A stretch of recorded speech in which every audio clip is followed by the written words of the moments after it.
کتونکو کله چې یو واده کړی سړی بهر جینکو سره ناروا تعلقات ساتي او کور کې خپله ښځه وي نو دغه واده کړی ژوند دې تر ډېر څه حده پورې ښه نشي تللی او بیا یې په ژوند کې ډېر زیات مصیبتونه راتلونکي وي. دا د یو جینۍ چې امینه نومیږي او ریحان سره یې ډېر په مینه محبت سره واده کړی و. د دوی ژوند خو په دغه ټیم کې برباد شو کله چې ریحان راپاڅېدو او بهر جینکو سره یې تعلقات جوړ کړو او د خپلې ښځې بېعزتي یې شروع کړله. نو دغه ژوند یې د خپلو ماشومانو هم تباه کړو او خپل د واده کړی ژوند یې هم تباه کړو. ریحان او امینه چې ډېر په مینه محبت یې واده کړی و او دغه واده تر ډېر ساعته پورې ونه چلېدو.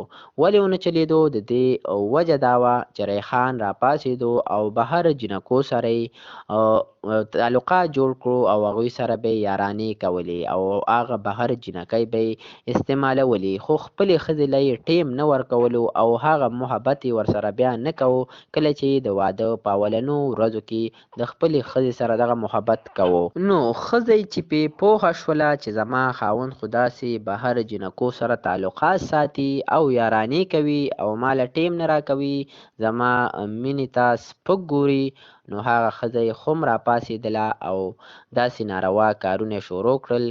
د خپل خاوند حرکتونه یې ښځې شروع کړل.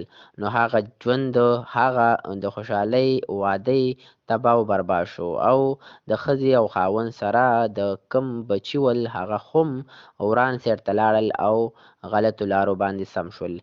دا یې چې کله خاوند یعنی ریحان په غلطو لارو سم شو نو ښځې د خپل خاوند نه حرکتونه زده کړل او ښځې هم ناروا کارونه شروع کړل. نو په منځ کې د بچو ژوند تباه شو. نو کتونکو د ویډیو جوړولو مقصد مو دا دی کله چې ښځه او خاوند داسې غلط کارونه شروع کړي نو په منځ کې ماشومان متاثره کیږي او داسې غلطو لارو باندې روانېږي. نو پکار ده چې ښځه او خاوند خپل منځ کې محبت وساتي او د خپلو بچو ښه تربیت وکړي او د هغې نه یو ښه انسانان جوړ کړي او خپله هم یو بل سره محبت وساتي.